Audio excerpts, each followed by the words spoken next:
Hazrat Mirza Ghulam Ahmad menerima wahyu dalam bahasa Urdu, dalam bahasa Arab, dalam bahasa Persia, dalam bahasa Ibrani, dalam bahasa Punjabi, dalam bahasa Hindi, dalam bahasa Inggris, dan juga dalam beberapa bahasa dunia juga ada, ya.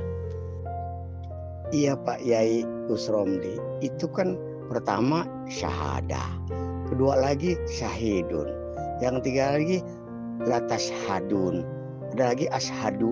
Itu ayat persaksian semua dibuat dalil bahwa Allah itu berbahasa Arab. Kan nggak nyambung. Yang dipakai yang dipakai wa uhiyu ilayya hadza Quran. Nah itu kan diwahyukan dengan Quran ini diwahyukan kepadaku. Itu nggak ada bahasa Arabnya. Nah itu Kiai Romli. Tadinya pakai surat Ibrahim, sekarang udah nggak pakai surat Ibrahim ayat 4. Kan plan ini. Cok gali cok cok, cok gali gacok cocok. Begitu ya Romli. Bahasa Kodi yang sesuai dengan bahasa kaumnya. Padahal yang bahasa kaumnya kan Nabi Muhammad menyampaikan ke bahasa kaumnya yang berdasarkan surah Ibrahim ayat 4.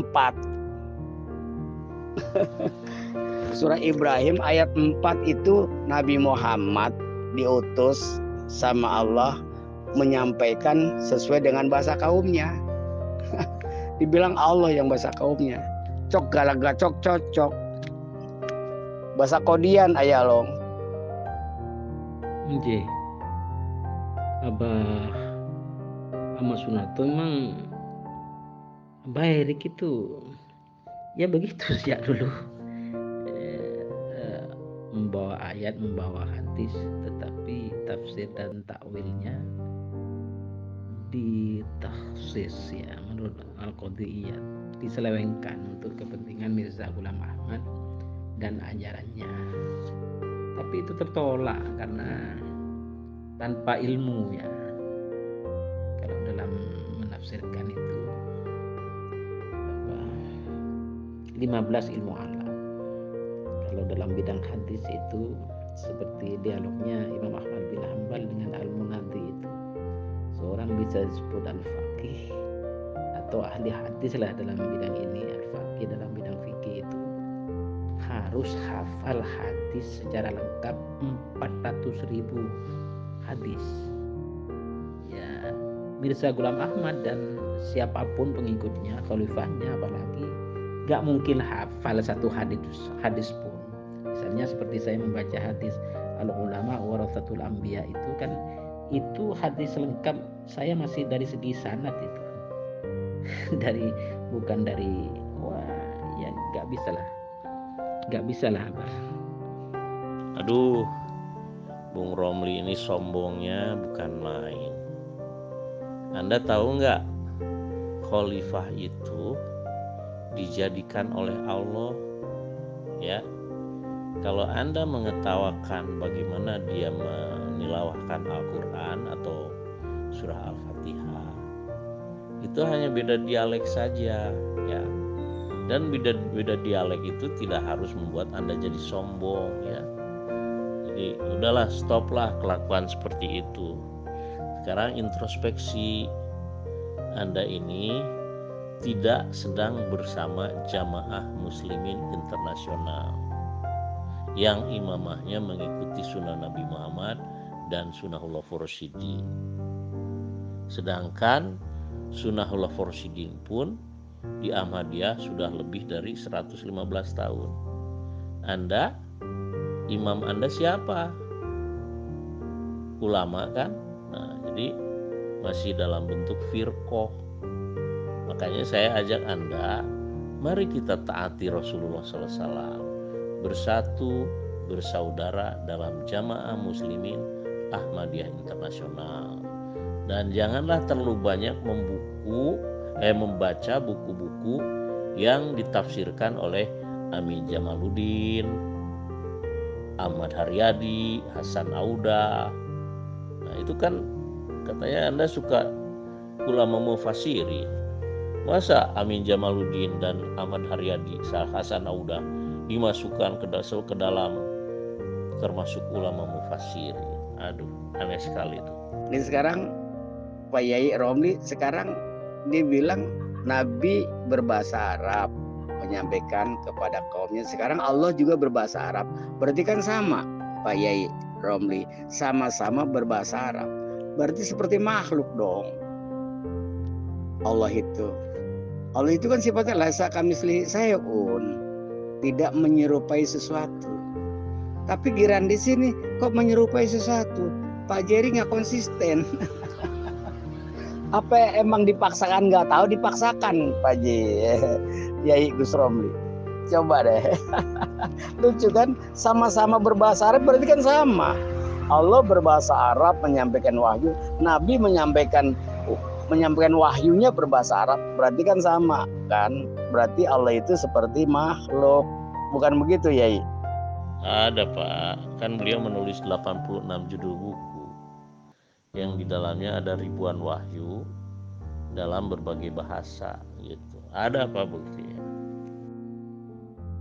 Nggih, ajengan Kiai Haji Ahmad Sunarto. Memang Abah Erik Mubarik itu tidak paham mana Al-Quran yang bersifat qadim dan azali, bila harfin wala sautin itu, ya, di mana Al-Quran yang berupa ucapan dan huruf-huruf, ya, yang itu semua apa? Jadi Al-Quran yang bersifat qadim dan azali itu diberikan kepada malaikat Jibril untuk disuarakan, dihurufkan, ya kan, dimaknai, ya atas petunjuk dan perintah Allah juga dari baginda Jibril alaihi salatu wassalam, lalu diturunkan kepada baginda Rasulullah sallallahu alaihi wasallam. Itu Abah Erik gak paham itu, makanya ya begitulah. Aduh, saya mau bilang apa lagi gitu loh. Ini grup khusus voice note Ayah Long, jadi saya mohon maaf ya, nanti di-delete juga nih sama Bang Ismet ya, gitu Pak. Ya nanti saya japri. Apakah Anda mau beriman, mau beat? Kalau mau beat, jangan cari-cari alasan nasab lagi ya. Ini cuma nasab doang dalilnya, ya. Assalamualaikum Abah Unang. Bagaimana kabarnya di pagi hari ini yang cerah? Saya yakin daerah Sumedang udaranya mendung sedikit dan diliputi oleh kabut. Mentari pagi belum menampakkan diri. Ya Abah Unang, enak sekali ini udara.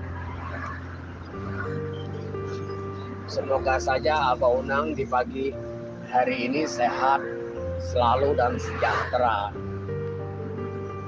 Nah, untuk mengisi kekosongan waktu atau kekosongan grup ini, yang lain belum tampil dan belum hadir, Abah Unang sampaikan sedikit Abah Unang tentang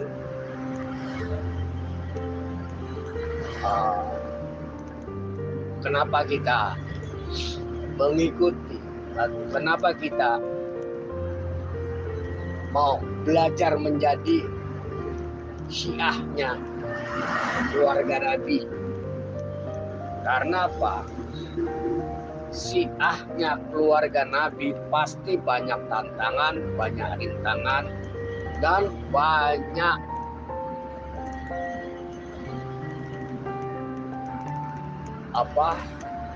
kerikil-kerikil terjal di depan perjalanan kita. Itu sudah pasti. Karena dari dulu, dari awalnya memang seperti itu. Banyak dimusuhi, banyak dibully, dan banyak dihina. Nah, sedikit Abah Unang mengulas tentang kenapa dan harus kita mengikuti apa yang jadi mendorong Abah Unang ini menjadi pengikut keluarga Nabi yang suci ini. Terima kasih Abah Unang untuk mengisi waktu sebelum yang lain pada hadir. Siapa tahu ada yang merespon, membantah, dan ya apa sajalah untuk meresponnya, terserah netizen. Nah, gitu, silakan Abah Unang. Assalamualaikum. Begini Pak Narto, saya ini bukan Syiah, saya bukan ya. Malu kalau saya menyatakan bahwa seorang Syiah, malu saya. Hanya saya maunya jadi Syiah, gitu ya. Nah, karena saya ini maunya ya jadi Syiah. Mari ya, siapa yang mau debat dengan saya ya. Saya di pihak Syiah, di pro Syiah, Imamiyah, Isna, Asyariyah. Siapa yang mau berhadapan dengan saya? Gitu Pak Darto ya. Mari kita diskusi. Mari kita diskusi, saling kenal aja ya. Untuk saling apa? Saling kenal, bukan untuk bermusuhan. Saling kenal aja, mengenal ya. Unang ini gitu. Pada tahu. Cuman itu aja. Mengenal. Apa sebabnya? Tak kenal maka tak sayang. Tak sayang maka tak cinta. Bila cinta udah melekat ya. Tai kotok asa coklat. Gitu Pak Darto. Assalamualaikum Bang Kismet. Selamat pagi. Semoga Anda sehat selalu. Kalau bisa setiap pagi selain diskusi, kalau tidak ada lagi kita bikin topik baru. Ya usulkan, saya punya topik ini. Kayaknya bagus kalau dikupas, karena selama ini belum mendengar nih tentang hadis Nabi yang berbunyi al ulama'u warasatul anbiya. Nah ini mantap nih kalau dikupas, sesuai dengan pemahamannya masing-masing lah. Nabi mewarisi kepada ulama-ulama yang mana yang diwarisi. Terima kasih Bang Ismet. Assalamualaikum. Waalaikumsalam. Bukankan saya bertanya Abah Unang, kenapa Abah Unang ini kok katakanlah tadi mau berusaha menjadi Syiah? Kenapa gitu loh? Kok pilihannya nggak ke Ahmadiyah? Enggak, emang dari Sunni kan, terus keluar dari Sunni gitu. Kenapa Abah Unang? Kok Abah Unang milih Syiah bukan ke Ahmadiyah gitu, nggak ke LDII gitu. Dulu dengar-dengar dari NII kan gitu. Nah kenapa Abah Unang itu kok pindah keyakinan, bukan pindah agama ya, pindah keyakinan. Dari yang awal yang diyakini Abah Unang itu pindah keyakinan yang sekarang ini. Ya kalau mau jadi Syiah malu, kok kenapa menjadi atau mau menjadi Syiah begitu Abah Unang? Terima kasih. Semoga ada jawabannya nih, ditunggu Abah Unang. Assalamualaikum warahmatullahi wabarakatuh. Bismillahirrahmanirrahim. Alhamdulillahi ala mahdana wa lahu syukru ala maulana. Allahumma salli ala Muhammadin wa ali Muhammad ala imah wal mahdiin wa salim tasliman katsira. Amma ba'd. berkaitan dengan pindah-pindah golongan atau pindah-pindah mazhab atau pindah-pindah firqah ataupun pindah-pindah pemikiran dalam keagamaan, saya sendiri saya rasa mungkin lebih lengkap lah. Saya awalnya di NU, mondok pesantren di NU sekitar 8 tahun. Kemudian pindah, ya bukan pindah ya, artinya bergabung dengan Jama'atut Tabligh ya. Sebelum Jama'atut Tabligh itu pecah menjadi 2 kelompok juga. Karena dulunya itu kan masih 1 kelompok, sekarang 2 kelompok, namanya SA Syuro Alami ya, Musyarah Seluruh Alam. Kemudian yang kedua MS Maulana Sa'ad, maksudnya taat dengan keamiran Maulana Sa'ad. Yang satunya tidak taat dengan keamiran Maulana Sa'ad, tapi dia melakukan musyawarah ya. Itu sebelum dia pecah 2, saya sudah bergabung di Jama'atut Tabligh itu. Sekarang sudah pecah 2. Kemudian saya keluar lagi bergabung dengan Hizbut Tahrir Indonesia, HTI. Sebelum HTI ditarik surat izinnya atau dibubarkan oleh pemerintah. Walaupun sebenarnya sampai sekarang HTI itu secara gerakan dakwahnya masih jalan terus, tapi sebagai kelompok terlarang kan, karena bersifat politik yang dilarang oleh pemerintah. Yang sampai sekarang menurut saya gerakan dakwahnya tetap jalan terus, cuma tidak bisa lagi secara terbuka sebelum izinnya dicabut itu, ya kan. Jadi dakwahnya jalan terus, tapi sudah ilegal, itulah intinya.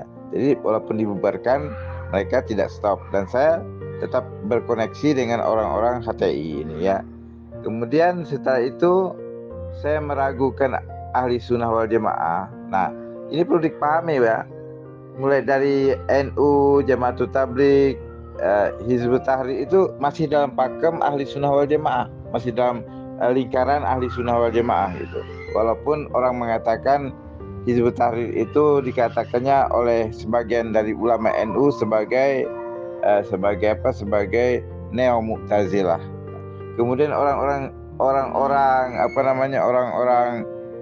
Hizbut Tahrir pun mengatakan NU itu disebut sebagai Jabariyah Mutawasitoh ya. Jadi saling tuduh lah. Yang satu menuduh sebagai Jabariyah Mutawasitoh, yang satu menuduh sebagai neo Mu'tazilah dan sebagainya. Itu dalam ranah ilmu kalam lah. Tapi intinya semuanya mereka adalah dalam pakem ahli sunnah wal jamaah. Kemudian karena saya ini belajar terus, saya ada keraguan di Syiah karena membaca kitab Sulaim dan sebagainya, membaca kitab Membedah Shiratul Mustaqim karya Kiai Haji Muhammad Sulaiman Marzuki, yang kemudian beliau itu ulama NU yang masuk Syiah dan menjadi ulama Syiah, menulis banyak kitab. Saya akhirnya masuk Syiah. Itu kemudian masuk Syiah itu 2010 ya, sampai 2013, 3 tahun saja. Nah, saya sempat berkumpul dengan teman-teman yang ada di ABI Jakarta, Ahlul Bait Indonesia Jakarta, yang ada ICC, Islamic Cultural Center, ada perpustakaan besar Syiah di Jakarta itu.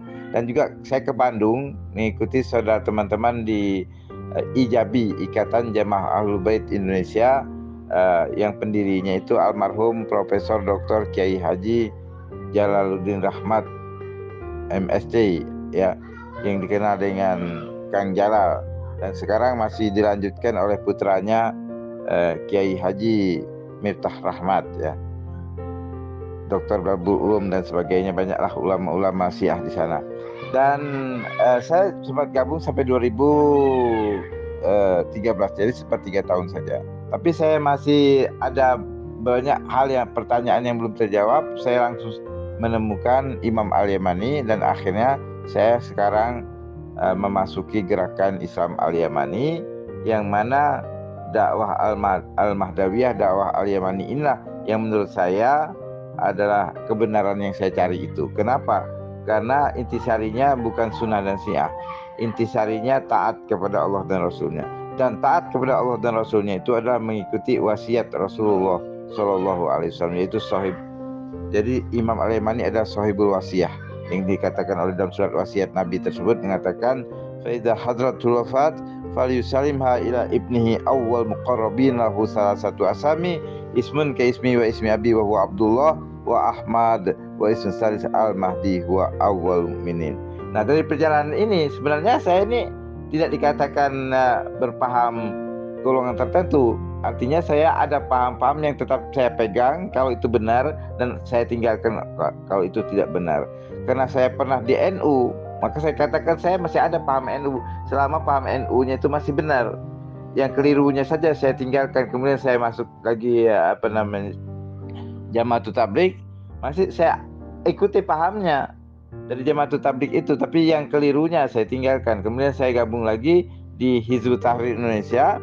Saya tetap mengikuti Hizbut Tahrir Indonesia di segi benarnya, yang kelirunya saya buang. Kemudian saya masuk Syiah, ternyata ada benarnya, ada kelirunya. Yang benarnya saya pegang, yang kelirunya saya buang. Sampai akhirnya saya mengikut Al-Yamani, nggak ada yang saya buang lagi. Kenapa? Karena ada ancaman Imam Muhammad Baqir, wala yahal muslimin ayyal tawi alaih faman fa'ala dzalik fahuwa min ahlin nar li'annahu yad'u ilal haqqi wa ila thariqim mustaqim. Tidak dihalalkan seorang muslim berpaling dari Imam Al-Yamani, dan siapa melakukan demikian dia adalah penghuni neraka karena dia menyeru kepada kebenaran dan jalan yang lurus. Nah, itu lebih lengkapnya kalau mau mengetahui profil saya, ya, Jaga Sukma perjalanan mencari kebenaran seperti yang saya ungkap ini. Ini lebih lengkap dan lebih saya rasa lebih jelas lah kenapa perjalanan dakwah saya sampai kepada hari ini. Saya berumur 55 tahun sekarang, punya kelompok ormas saya sendiri, ormas yang menaungi gerakan Al-Yamani di Indonesia, yang saya dirikan sendiri dengan teman-teman saya, ya kan, tahun 2017 ya, diresmikan. 2016-17 itu usaha untuk mendirikan ormas Islam yang dari gerakan Al-Yamani ini, dan ormas ini didirikan satu minggu setelah HTI dibubarkan. Kami memasukkan ke Menteri Dalam Negeri, Menteri Hukum dan HAM, keluarlah SK pendirian ormas Islam yang saya ikuti sekarang, yang sangat berbeda dengan ormas-ormas yang lain, yaitu mengikuti gerakan dakwah Al-Yamani. Demikian, terima kasih, supaya bisa paham semua. Cukup sampai ini berapa, 8 menit ini, 8 menit lebih ya. Saya sampaikan, mudah-mudahan bisa dipahami. Karkuzari atau laporan daripada saya, riwayat tentang perjalanan kenapa mencari pindah-pindah golongan tersebut. Wassallallahu ala Muhammadin wa ali Muhammad alaihimah wal mahdiyin wa sallim tasliman katsira walhamdulillahirabbil alamin. Penarto dikerjain oleh ajengan ya.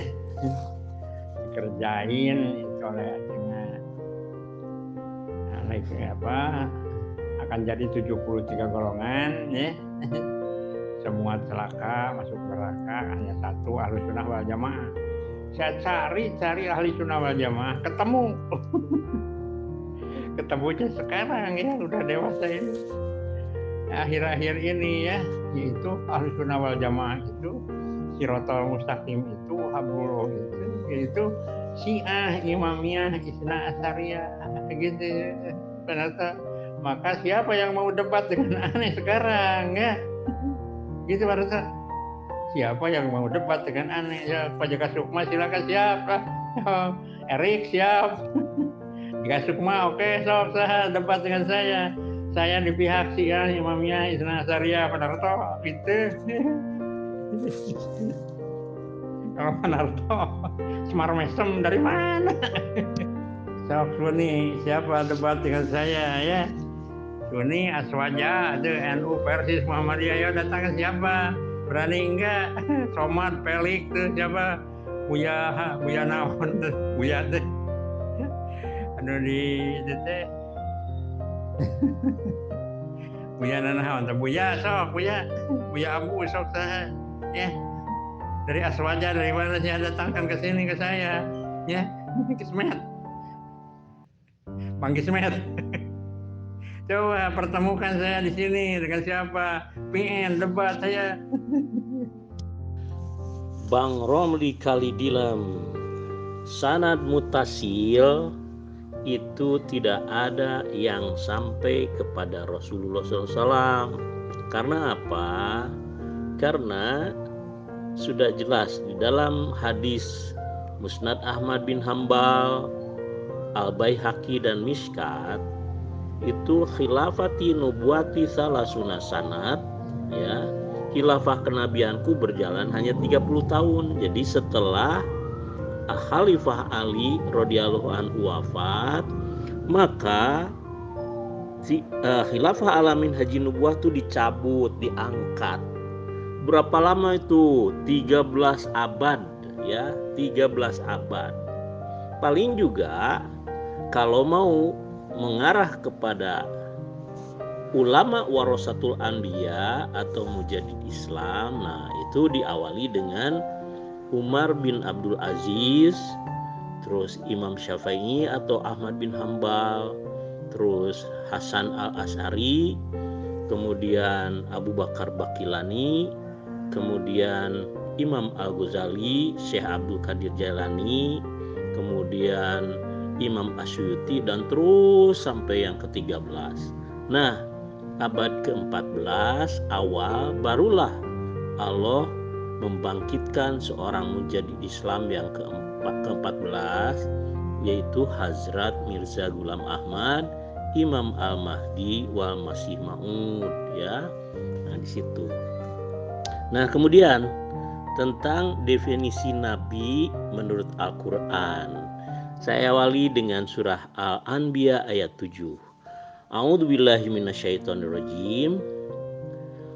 Wa ma arsalna qablaka illa rijalan nuhi ilaihim. Ya.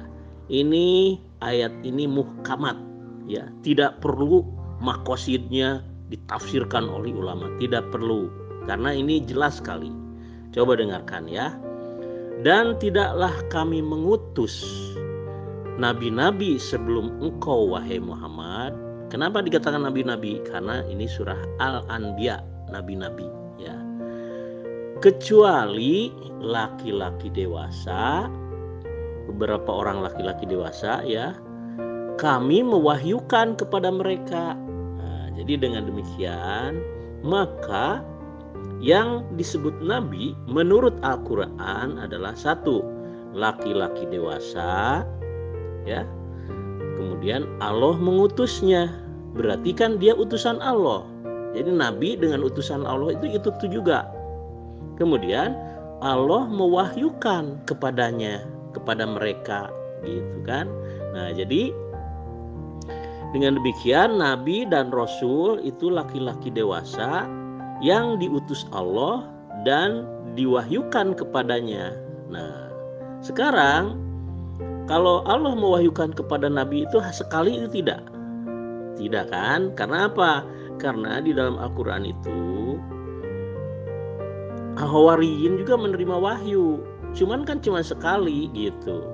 Nah, sedangkan kepada nabi itu ribuan. Contohnya Nabi Muhammad, ya kan?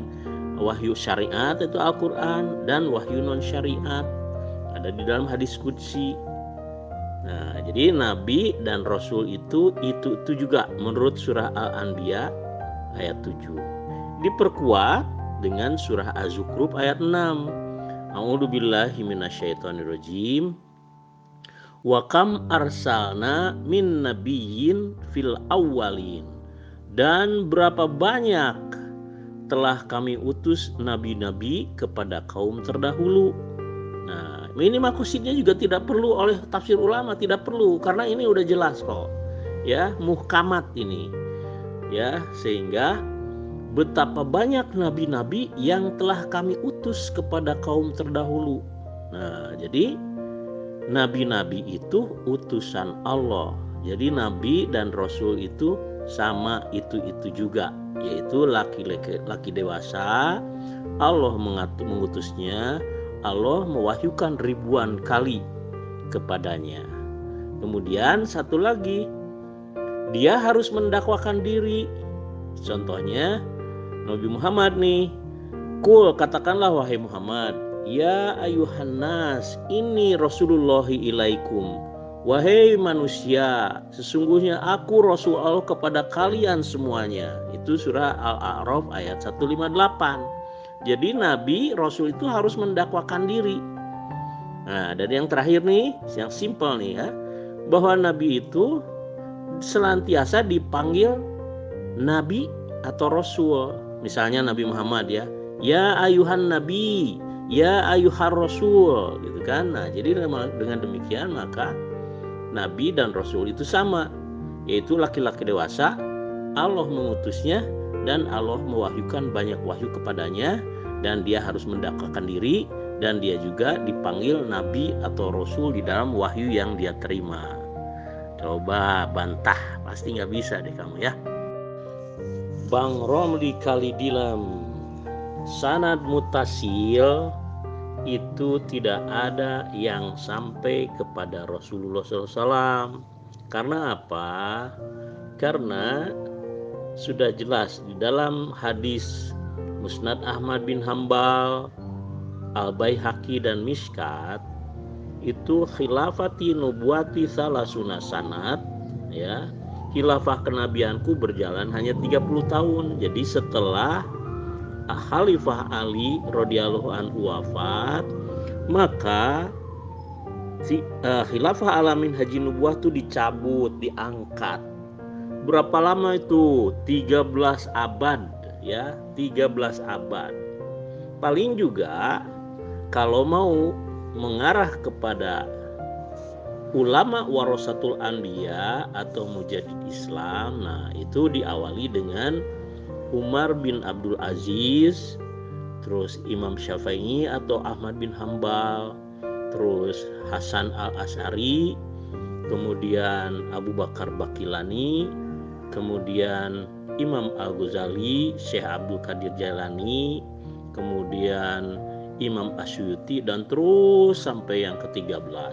Nah, abad ke-14 awal barulah Allah membangkitkan seorang mujadid Islam yang ke-14, yaitu Hazrat Mirza Ghulam Ahmad, Imam Al-Mahdi wal Masih Maud ya.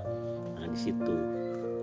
Nah, kemudian tentang definisi Nabi menurut Al-Quran, saya awali dengan surah Al-Anbiya ayat 7. A'udzubillahi minasyaitonirrajim. Wa ma arsalna qablaka illa rijalan nuhi ilaihim. Ya. Ini ayat ini muhkamat ya, tidak perlu makosidnya ditafsirkan oleh ulama, tidak perlu, karena ini jelas sekali. Coba dengarkan ya. Dan tidaklah kami mengutus nabi-nabi sebelum engkau wahai Muhammad. Kenapa dikatakan nabi-nabi? Karena ini surah Al-Anbiya, nabi-nabi ya. Kecuali laki-laki dewasa, beberapa orang laki-laki dewasa ya, kami mewahyukan kepada mereka. Nah, jadi dengan demikian maka yang disebut nabi menurut Al-Quran adalah satu, laki-laki dewasa ya, kemudian Allah mengutusnya, berarti kan dia utusan Allah. Jadi nabi dengan utusan Allah itu juga. Kemudian Allah mewahyukan kepadanya, kepada mereka, gitu kan. Nah, jadi dengan demikian nabi dan rasul itu laki-laki dewasa yang diutus Allah dan diwahyukan kepadanya. Nah, sekarang kalau Allah mewahyukan kepada nabi itu sekali itu tidak kan? Karena apa? Karena di dalam Al-Quran itu Hawariyin juga menerima wahyu, cuman kan cuma sekali gitu. Nah, sedangkan kepada nabi itu ribuan. Contohnya Nabi Muhammad, ya kan? Wahyu syariat itu Al-Quran, dan wahyu non syariat ada di dalam hadis qudsi. Nah, jadi nabi dan rasul itu juga menurut surah Al-Anbiya ayat 7. Diperkuat dengan surah Az-Zukhruf ayat 6. A'udzubillahi minasyaitonirrajim. Wa kam arsalna min nabiyyin fil awwalin. Dan berapa banyak telah kami utus nabi-nabi kepada kaum terdahulu. Nah, ini maksudnya juga tidak perlu oleh tafsir ulama, tidak perlu, karena ini udah jelas kok. Ya, muhkamat ini. ya, sehingga betapa banyak nabi-nabi yang telah kami utus kepada kaum terdahulu. Nah, jadi nabi-nabi itu utusan Allah. Jadi nabi dan rasul itu sama, itu juga, yaitu laki dewasa. Allah mengutusnya, Allah mewahyukan ribuan kali kepadanya. Kemudian satu lagi, dia harus mendakwakan diri. Contohnya Nabi Muhammad nih, katakanlah wahai Muhammad, ya ayuhan nas, ini Rasulullahi ilaikum. Wahai manusia, sesungguhnya aku Rasul Allah kepada kalian semuanya. Itu surah Al-A'raf ayat 158. Jadi Nabi, Rasul itu harus mendakwakan diri. Nah, dan yang terakhir nih, yang simpel nih ya, bahwa Nabi itu senantiasa dipanggil Nabi atau Rasul. Misalnya Nabi Muhammad ya ayuhan Nabi, ya ayuhar Rasul, gitu kan. Nah, jadi dengan demikian maka Nabi dan Rasul itu sama, yaitu laki-laki dewasa. Allah mengutusnya dan Allah mewahyukan banyak wahyu kepadanya, dan dia harus mendakwakan diri, dan dia juga dipanggil Nabi atau Rasul di dalam wahyu yang dia terima. Coba bantah, pasti nggak bisa deh kamu ya. Sekarang saya mau ngasih tahu Anda ya, Nabi dan Rasul itu menurut Al-Quran sudah saya jelaskan di atas bahwa itu juga. Nah, sekarang pertanyaannya adalah, adakah nabi-nabi atau rasul-rasul setelah Nabi Muhammad? Ada ya. Pertama, surah Al-Hajj ayat 75. A'udzubillahi minasyaitonirrajim. Allahu yastafi minal malaikati rusulam wa minan nas. Allah senantiasa memilih dari antara malaikat dan manusia rasul-rasulnya. Nah, jadi di situ kan yastafi itu kan fi'il mudhari, present continuous tense. Jadi masih tetap itu rasul-rasul. Kemudian di dalam surah Al-A'raf ayat 35, imma ya'tiyanakum rusulun minkum. Nah, ini lebih spesifik lagi. Jadi jika datang kepada kalian rasul-rasul dari antara kalian, dari antara umat Islam, ya, Al-A'raf ayat 35 itu. Jadi rasul-rasul atau nabi-nabi itu masih tetap akan datang atau masih terbuka kedatangannya, tetapi hanya dari umat Nabi Muhammad Sallallahu Alaihi Wasallam. Apalagi di dalam surah Ali Imran 81, A'udzubillahi minasyaitonirrajim. Lama ataitukum min kitabi wal hikmah thumma ja'akum rasulun minkum ya. Jadi artinya apapun yang kami berikan kepada kalian, kitab dan hikmah atau sunnah atau Al-Quran dan sunnah, kemudian datang seorang rasul kepada kalian yang membenarkan apa yang ada pada kalian umat Islam. Nah, jadi yang akan datang atau rasul yang akan datang kepada umat Islam itu yang membenarkan apa yang kitab dan hikmah yang ada pada umat Islam. Apa itu? Al-Quran wa sunnah Rasulillah, gitu ya. Jadi dengan demikian jelas kerasulan, kenabian itu masih terbuka, tetapi hanya kepada atau daripada umat Islam Sallallahu Alaihi Wasallam, atau umat Islam, umat Nabi Muhammad Sallallahu Alaihi Wasallam. Oke. Nah, kemudian di dalam hadisnya juga dikatakan begini, ubasyirukum bil mahdi yub'atsu fi ummati. Aku kabarkan berita gembira kepada kalian tentang Al-Mahdi yang akan diutus Allah dari antara umatku. Nah, jadi Al-Mahdi itu seorang utusan Allah dari umatnya Nabi Muhammad. Ya. Nah, utusan Allah itu apa? Utusan Allah itu menurut Al-Quran ya, surah Az-Zukhruf ayat 6, Wa kam arsalna min nabiyyin fil awwalin. Betapa banyak nabi-nabi yang telah kami utus kepada kaum terdahulu. Jadi utusan Allah itu nabi-nabi juga utusan Allah, Al-Mahdi juga utusan Allah. Jadi dengan demikian maka Nabi Al-Mahdi itu sama dengan utusan Allah. Ya, begitu pula dengan khalifah, Nabi Rasul gitu kan. Nah, itu semua sama, utusan Allah semua juga ya, termasuk Imam Al-Mahdi. Mengenai hadis laisa baini wa bainahum ya, itu saya punya hadis yang senada dengan itu ya. Bunyinya begini nih. Kaifa antum idza nazala ibnu Maryam fikum wa imamukum minkum. Nah, ini hadis ini ada di dalam Sahih Bukhari, Sahih Muslim, Musnad Ahmad, Al-Baihaqi ya. Jadi ada di 4 hadis tuh. Artinya kaifa antum, Rasulullah bersabda, bagaimana sikap kalian idza nazala, jika diutus Allah. Nazala itu diutus Allah, kayak nuzulul Quran gitu, atau ini qad anzalallahu ilaikum zikra rasulan yatlu alaikum ayatillah ya. Jadi nazala di situ bukan turun dari langit, tapi lebih kepada Allah mengutus Ibnu Maryam fikum, pada kalian, wa imamukum minkum, dan menjadi imam bagi kalian dan dari antara kalian ya. Saya ulangi, kaifa antum idza nazala ibnu Maryam fikum wa imamukum minkum.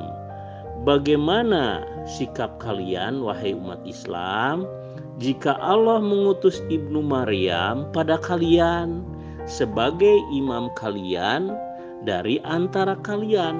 Nah, di sini maksudnya Ibnu Maryam itu adalah Imam Mahdi gitu kan, karena di dalam hadis lain dikatakan yang zilu Isa bin Maryam musaddiqon bi Muhammadin ala milatihi imaman mahdiyan wa hakaman adalan fayaktudud dajjal.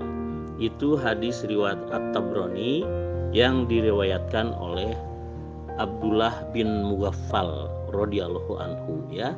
Jadi dengan demikian maka Isa ibnu Maryam ya akan menjadi Imam Mahdi, akan diutus Allah menjadi Imam Mahdi dan dari antara umat Islam gitu.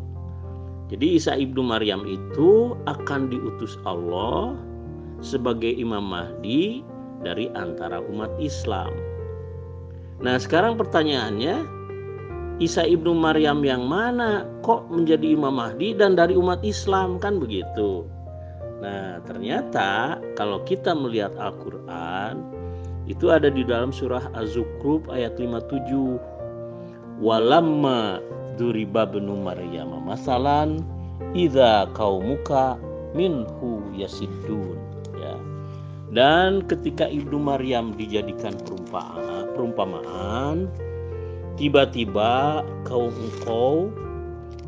umat Nabi Muhammad hingar-bingar membantahnya, menentangnya, memprotesnya gitu kan. Jadi ketika Allah mengutus Isa ibnu Maryam perumpamaannya sebagai Imam Mahdi, maka justru umat Rasulullah, kaum Rasulullah yaitu umat Islam hingar-bingar memprotesnya, membantahnya, menentangnya. Kata surah Allah Ta'ala di dalam surah Az-Zukhruf ayat 57 ya. Nah, kemudian ditambah lagi nih di dalam ayat 63 Allah Ta'ala berfirman, walamma ja'a Isa bil bayyinat qala qad ji'tukum bil hikmah wali ubayyina lakum ba'dalladzi tahtalifuna fihi fattaqullaha wa'ati'un. Dan ketika Isa datang dengan tanda-tanda yang nyata, ia berkata, sesungguhnya aku datang kepadamu dengan hikmah. Nah, ini yang disebut dengan hakaman adalan itu. Dan untuk menjelaskan beberapa hal kepadamu yang mengenainya kamu berselisih. Tahtalifuna fihi, ya. Umat Islam itu sedang berselisih itu ketika Isa ibnu Maryam dan Al-Mahdi diutus, ya. Ketika umat Islam sedang berselisih, bercerai-berai, ya. Maka bertakwalah kepada Allah dan taatlah kepadaku. Jadi Allah menggambarkan bahwa Isa ibnu Maryam atau Imam Mahdi, ya, ketika datang akan berkata, ya, Hazrat Mirza Ghulam Ahmad itu berkata begini, bertakwalah kepada Allah dan taatlah kepadaku. Nah, itu Al-Quran tuh surah Az-Zukhruf ayat 63. Nah, sekarang Bung Ronli Kalidilem, supaya Anda memahami arti khataman nabiyyin dan la nabiyya ba'di dengan benar, maka kita harus bisa memahami jenis-jenis nabi, gitu kan. Misalnya contoh aja di dalam tentara kan ada jenderal. Jenderal juga macam-macam itu, ada brigadir jenderal, letnan jenderal, mayor jenderal, dan ada jenderal bintang 5 kan. Nah, begitu pula dengan nabi, ya. Nabi itu jenisnya berbeda-beda, ya. Ada yang tinggikan derajatnya, ada yang di bawahnya gitu ya. Nah, contoh nih, ya. Pertama, nabi tasyri atau nabi yang membawa syariat. Ini saya kasih contoh selain Nabi Muhammad, ya, yang membawa Al-Quran. Juga di dalam As-Sajdah ayat 23, a'udzubillahi minasyaitonirrajim, walaqad ataina Musal kitaba fala taku fi miryatin min liqaihi wa ja'alnahu hudal li bani Israil. Yang artinya, dan sesungguhnya kami telah memberi kitab kepada Musa, yaitu Taurat. Maka janganlah engkau ragu tentang pertemuan dengannya, dan kami telah menjadikannya petunjuk bagi Bani Israel.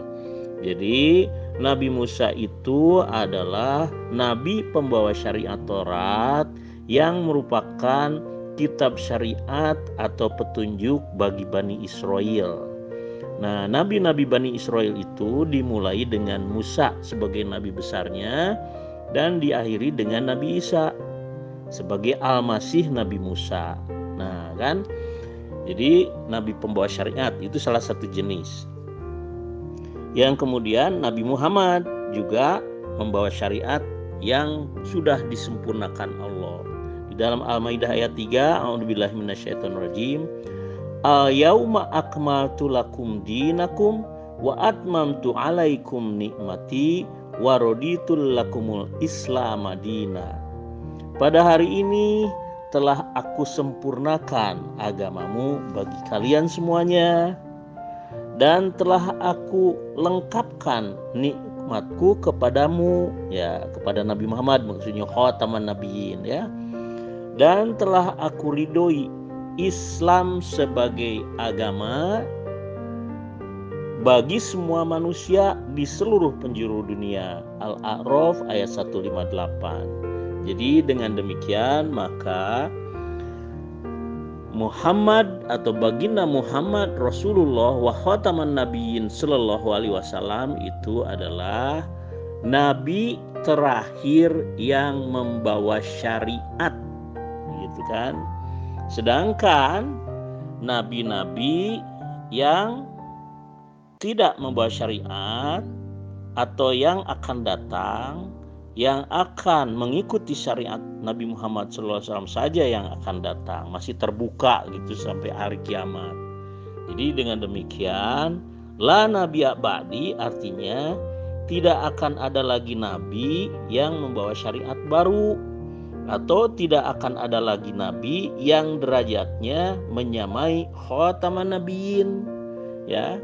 Yang ada adalah nabi-nabi, rasul-rasul yang mengikuti syariat Nabi Muhammad, yaitu Al-Quran wa sunnata rasulihi, ya. Bung Romli Kalidilem. Nah, untuk Anda memahami jenis-jenis kenabian yang merupakan teologi kenabian Hazrat Mirza Ghulam Ahmad, silahkan simak video tersebut, ya. Ini diuraikan oleh seorang mubaligh Ahmadiyah, yaitu Maulana Syaiful Uyun. Semoga Anda memahami jenis-jenis kenabian sehingga Anda akan paham bahwa yang disebut dengan Khotaman Nabiyyin itu bukan penutup nabi-nabi. Namun walaupun Anda maksa ingin dikatakan penutup nabi-nabi, maka penutup nabi-nabi di sini artinya nabi-nabi yang membawa syariat. Dan nabi-nabi yang mengikuti syariat Nabi Muhammad itu tidak ditutup, masih terbuka sampai hari kiamat, sebagaimana diuraikan di dalam surah Al-A'raf ayat 35, surah Ali Imran ayat 81, dan surah An-Nisa ayat 69, ya. Dan artilah Nabi ya ba'di juga sama. Tidak ada lagi nabi yang derajatnya menyamai baginda Muhammad Rasulullah wa khataman nabiyyin sallallahu alaihi wasallam. Dan tidak ada lagi nabi yang derajatnya menyamai apalagi melebihi baginda Muhammad Rasulullah wa khataman nabiyyin sallallahu alaihi wasallam, ya. Ya, video ini sudah saya simak, ya. Tapi uraian Anda di dalam video ini tidak merujuk kepada nabi-nabi yang diuraikan jenis-jenisnya oleh Hazrat Mirza Ghulam Ahmad melalui Maulana Syaiful Uyun berdasarkan Al-Quran dan sabda-sabda Rasulullah SAW. Jadi jelas Khotaman Nabiyyin itu artinya jauh lebih mulia ketimbang hanya sebagai penutup nabi-nabi. Nah, perlu saya tambahkan, Rasulullah Shallallahu Alaihi Wasallam pun pernah bersabda, Innama bu'itstu fatihan wa khotiman. Itu ada di dalam Al-Jami'us Syagir, yang artinya sesungguhnya aku dibangkitkan untuk membuka dan menutup, ya. Apa yang dibuka oleh Rasulullah SAW dan apa yang ditutup. Nah, yang ditutup oleh Rasulullah SAW itu adalah nabi-nabi yang diutus kepada kaumnya saja. A'udzubillahi minasyaitonirrajim. Wa kam arsalna min nabiyyin fil awwalin. Nah, nabi-nabi itulah yang telah ditutup. Kemudian nabi-nabi yang membawa syariat, ya. Karena apa? Karena Allah telah menyempurnakan syariat Islam, yaitu al-yauma akmaltu lakum dinakum wa atmamtu alaikum nikmati wa raditu lakumul islam madina, ya. Jadi syariat Nabi Muhammad adalah syariat penutup, sehingga kenabian yang membawa syariat telah ditutup oleh Nabi Muhammad Sallallahu Alaihi Wasallam. Tetapi pada saat yang sama, innama bu'itstu fatihan. Sesungguhnya aku juga dibangkitkan untuk membuka, yaitu membuka nabi-nabi yang mengikuti syariatku. Nah, gitu kan? Yang mengikuti syariatku itu sama dengan ubasyirukum bil mahdi yub'atsu fi ummati. Dan di dalam surah Ali Imran ayat 81, tsumma ja'akum rasulun musaddiqal lima ma'akum. Jelaskan ya. Jadi nabi-nabi atau rasul-rasul yang masih terbuka sampai hari kiamat itu adalah nabi-nabi yang membenarkan syariat Islam, yaitu Al-Quran wa sunnata rasulihi. Kalimatnya bukan sama-sama berbahasa Arab, tetapi Allah mewahyukan Al-Quran kepada Nabi Muhammad SAW dalam bahasa Arab, ya, bukan sama-sama berbahasa Arab, ya, tetapi supaya teratur kalimatnya seperti tadi, yaitu Allah mewahyukan Al-Quran kepada Nabi Muhammad SAW dalam bahasa Arab. Tetapi ketika Allah mewahyukan kepada nabi-nabi sebelumnya itu dalam bahasa kaumnya, sebagai contoh kepada Nabi Musa dalam bahasa Bani Israel, kepada Nabi Isa dalam bahasa Bani Israel, kepada Nabi Adam dalam bahasa kaumnya Nabi Adam, kepada Nabi Nuh dalam bahasa kaumnya Nabi Nuh, kepada Nabi Saleh dalam bahasa kaumnya Nabi Soleh, kepada Nabi Ibrahim dalam kaumnya Nabi Ibrahim, ya. Jadi bukan sama-sama seperti manusia, ya, bukan, beda, ya. Jadi dengan demikian laisa kamislihi syai'un harus dipahami itu lebih kepada apa sih Allah Ta'ala itu? Apakah sama dengan makhluknya? Nah, itu baru jawabannya. Laisa kamislihi syai'un, ya. Supaya saya nggak terlalu panjang voice note-nya, saya singkat. Di mana bedanya? Sama-sama dalam bahasa Arab. Allah mewahyukan dalam bahasa Arab. Nabi Muhammad tentunya menerima wahyu dong dalam bahasa Arab dan menyampaikan ke umatnya dalam bahasa Arab. Bedanya di mana? Sama-sama dalam bahasa Arab. Terima kasih. Jadi manusia itu Allah. Itu saja. Di sini saja udah kacau memahami Tuhan.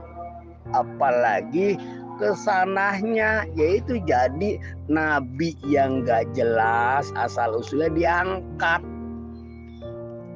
dan menerima wahyu. Ini sudah kacau, ngabual. Memahami Tuhannya saja bisa berbahasa Arab. Terima kasih Pak Jerry.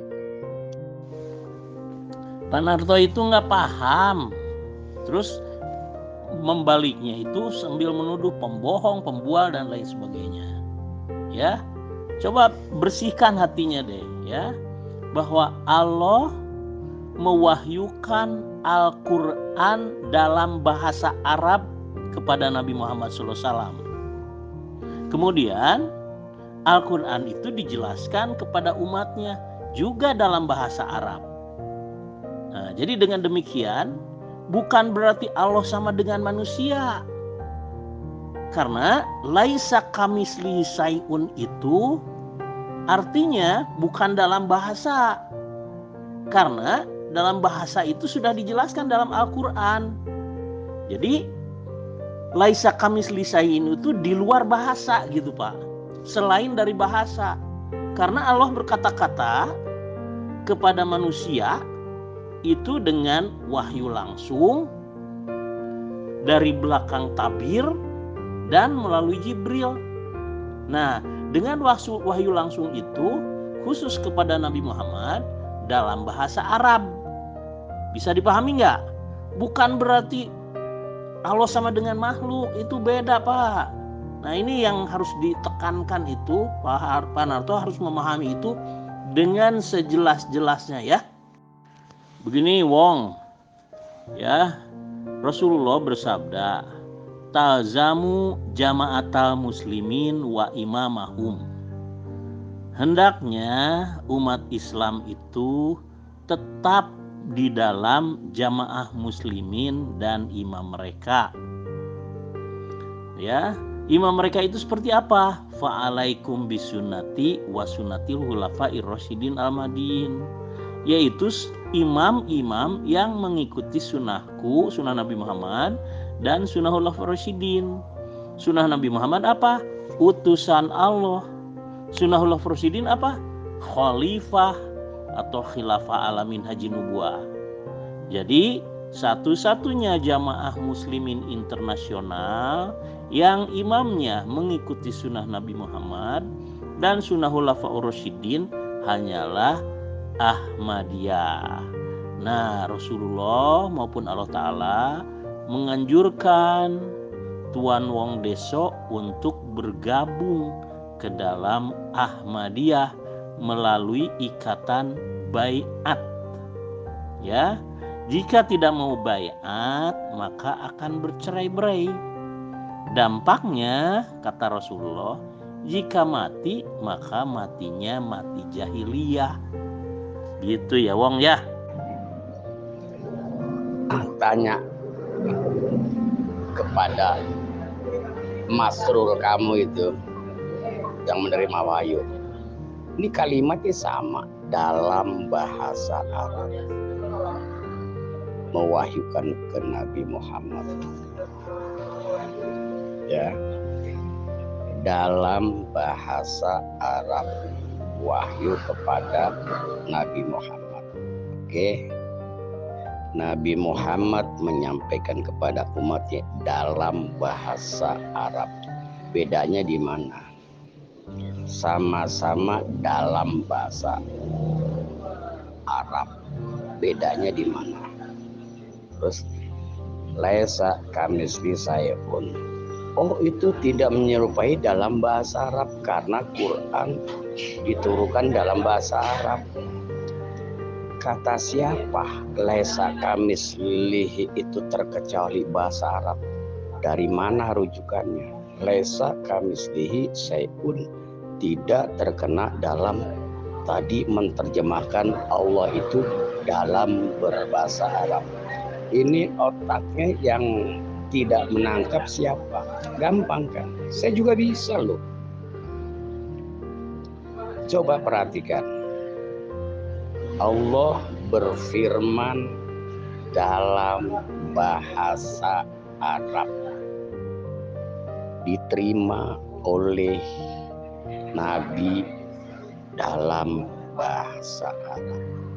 Nabinya menyampaikan kepada umatnya dalam bahasa Arab. Di mana bedanya? Dua-duanya menggunakan dalam bahasa Arab. Ya, Ejerik perhatikan akal dan nalarnya pakai.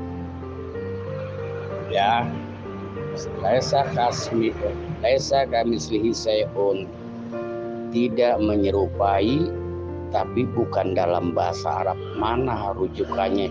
Bukan dalam bahasa Arab. Dari mana? Dari Al-Quran, karena Al-Quran menurunkan dalam bahasa Arab. Ya kan? Nah, inilah penafsiran penyimpulan yang nyeleneh. Nah, itu jelas loh, sama-sama dalam bahasa Arab. Nabi menyampaikan ke umatnya dalam bahasa Arab. Berkesimpulan, saya simpulkan kan sama, berbicara di situ dalam bahasa Arab. Loh, bedanya di mana loh? Dalam bahasa Arab, sama-sama dalam bahasa Arab. Bedanya di mana? Ya kan seperti makhluk. Allah itu berkalam. Kalamnya Allah seperti apa memang? Ya kan? Nah, di sini Anda itu kurang memahami Allah itu apa. Gitu loh. Ya, Pak Haji, karena kalau orang memahami dengan tekstual Al-Quran, makanya mencela. Saya buktikan. Pertama, antum bilang ulama sudah bercerai-berai, nggak usah dipakai rujukannya. Tapi antum masih memakai ulama hadis ulama pengumpul hadis Bukhari, Muslim, Ahmad bin Hambal, itu semua ulama. Kenapa antum pakai? Karena ciri-ciri orang yang mintra-mintri tidak paham akan Tuhannya. Tuhan saja dibilang berbahasa. Ya. Laisa kamislihi, dia bilang kalau bahasa tidak. Dari mana rujukan itu bahwa laisa kamislihi itu bukan dalam bahasa? Terima kasih. Pak Romli kali dilem. Coba ya, bisa enggak seperti aneh ya. Surat Al-Bayyinah surat 98 digubrakan kepada Tijani, coba. Kalau saya gitu terjemahnya, tafsirnya digubrakan kepada Syiah Imamiyah Isna Asyariyah. Semua itu Quran ya. Kalau saya semua Quran itu ya digubrakan kepada Syiah Imamiyah Isna Asyariyah. Contoh Siratal Mustaqim, Abdullah, Sirotollah, semuanya. Asilmi, udah Silmi Kapa, Asilmi juga Syiah Imamiyah Isna Asyariyah. Coba Pak kali dilem Pak Romli ya, surat Al-Bayyinah ya, 98 digubrakan, coba tafsirkan gubraknya ke Tijani. Tijani itu ya, siapa walinya ya? Tijani, madhab Tijani, walinya siapa? Nggak punya wali. Walinya siapa? Nggak punya wali. Islam haram jannah. Ya Baunang, ya lanjut. Sudah minum kopi dengan obat ya? Iya. 3 kali 1 Baunang, jangan 33 kali 1. Bahaya itu. Begini Pak Narto ya, supaya memahami kalimat laisa kamislihi syai'un itu, kita harus membaca lengkap ayatnya. Itu kan ada di surah Asy-Syura ayat 11. A'udzubillahi minasyaitonirrajim. Fatirus samawati wal ard ja'ala lakum min anfusikum ajwajaw wa minal an'ami ajwaja yadra'ukum fihi laisa kamislihi syai'un wa huwa sami'ul basir. Artinya, Dia, maksudnya Allah, pencipta seluruh langit dan bumi. Dia menjadikan bagi kamu dari janismu jodoh-jodoh, dan dari binatang ternak pun pasangan-pasangan. Dia mengembangbiakkan kamu di dalamnya. Tidak ada semisalnya sesuatu pun, dan Dialah yang Maha mendengar, Maha melihat. Nah, di sini kan ada kalimat Dia atau Allah mengembangbiakkan kalian di dalamnya. Maksudnya Tuhan mengembangbiakkan umat manusia dengan jalan menjalin perhubungan di antara suami istri. Kemudian kalimat laisa kamislihi syai'un artinya tidak ada semisalnya. Kata-kata tidak ada semisalnya sesuatu pun maksudnya melenyapkan kesalahpahaman yang mungkin timbul disebabkan kalimat Tuhan telah membuat segala sesuatu berpasangan. Ialah bahwa Tuhan juga memerlukan istri untuk dijadikan pasangan. Nah, ini jadi anggapan itu akan lenyap ya. Kata-kata itu berarti tidaklah mungkin menghayalkan sesuatu sebagai Tuhan. Tuhan jauh di atas pengamatan dan pengertian manusia.